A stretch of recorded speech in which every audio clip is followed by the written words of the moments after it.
Yeah, completely. I mean, as far as these sort of conspiracy theories go, because I mean, it is sort of it's kind of limitless, really. I mean, we all walk around with cell phones that have Siri. The microphone is constantly on, listening for Yeah. a hey Siri kind of. Oh, I've actually just called mine off. Whoops. Um, you know. So it's still going the side. Let me just quickly turn that off. I mean, we've got sort of Alexa and Google Home. We've got, it's kind of limitless in terms of how far these conspiracy theories go. This is sort of information that we are not publicly sharing, but that, theorists believe is accessible through some platforms. As you say now, if we look at other data and data that is publicly published, what is the risk? And I mean, if we were to kind of take this as far as it could go, I mean, how bad do you think this could get in terms of us assessing whether that risk is worthwhile in terms of reaping a benefit like we have seen here? So I think the most dystopian future is the 1984 future by George Orwell, right? Where he wrote that groundbreaking novel, where he talked about what would it look like if the government could look into every single part of your life, right? Yeah. If they could look into your phone camera, your laptop camera, your microphone on your computer, your microphone on your phone, everything, every email you send, every text you send, etc., and build a governmental system that is full surveillance, so it has 100% look through into your whole life. The danger is that information is powerful, right? The data is power. And in a 21st century world, whoever has the most data wins. Like, data is the key asset that everyone's trying to protect. And do we trust large organizations or large governments who have been shown to do nefarious things in the past? Do we trust to give them all of this power, right, and all of this information? And while it may provide us some services that make our lives a bit easier, it might make our lives a bit better, it might give us some positives, giving up this freedom and giving up this privacy is really a difficult step to take, because what we've seen in the past. Human beings, when they have incentivized things that they're trying to incentivize profits or incentivize growth or incentivize their own pockets or whatever the story is, they tend to go rogue sometimes. And it's a huge risk, I think, to take that risk and give away privacy completely for the sake of a few apps being a little bit better. But I feel like I'm in the minority here. I feel like when I look around the world, everyone is willingly giving up their information left, right, and center. Yep. People willingly give their data away, willingly share the stuff online. And I'm not sure if it's because they don't care or they don't understand the implications of what they're doing. So I don't know what you think about that, Chad. Yes, I mean, I definitely think it's the latter.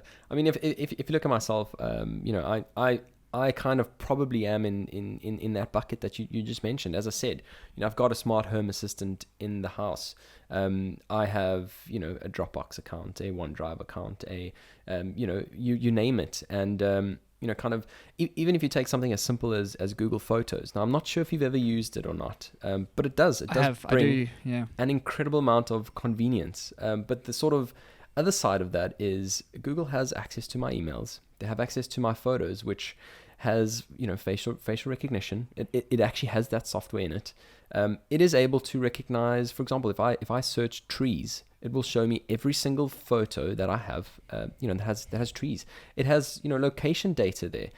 It can certainly pick up trends and certainly has, gives this company an extra dimension to my data. But as you say, I kind of, I have a friend who's been challenging me on this as well, who kind of sits on the other side of the table. But I mean, I think for me, it's kind of, what is the worst thing that can happen for me? I probably need a reality check on that. Look, I think that the genie's out of the bottle, right? So I think it's naive to think that we all of a sudden are going to pull back everything. We're going to pull all our information back and our data back. So I think the conversation needs to be more nuanced than just privacy or no privacy. It needs to be, how are these companies being held accountable for the way they use our data, and ensuring that they're using it in ways that promote the benefits of these particular products and make our lives easier, and are not able to use it in nefarious ways, right? So that's where the conversation needs to go. I think one of the reasons it's so difficult to talk about and so difficult to understand is because a lot of the implications are so hidden from us. They're so like invisible. If we look at the way that Trump got elected, the way that Cambridge Analytica used Facebook data to manipulate the way people thought about certain issues, and that changed the political view, it changed a result, it changed a political party, and it changed a country, right? That impact of the algorithm, the impact of being able to target based on that specific information is invisible to 99% of people who don't understand what they're doing. Yep.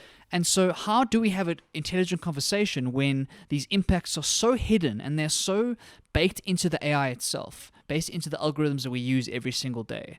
I think that Hollywood's kind of done a disservice because it's kind of painted the AI picture as a robots versus humans future, which I don't think is realistic. I think that the AI is already here. The AI is already baked into the algorithms that we use every single day. Yep. If you are someone in Central America, in like one of the rural towns, who is using Facebook to get all of your news, you don't read anything else other than your Facebook feed, Facebook controls what you think. 100%. Facebook controls the information that you receive, and that is based on some data you've given to Facebook about what your interests are, what you like, etc. And this kind of goes back to the Wait But Why post, talking about why we believe what we believe. And often it's because we've just never come across evidence or someone who disagrees with us, and so we live in this little echo chamber, and it means that our views never update. We never change what we think.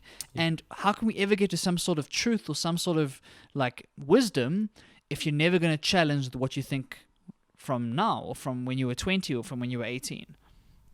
100%. Yep. Absolutely fascinating. Definitely not the last time we're talking about this. 100%. Across the pond.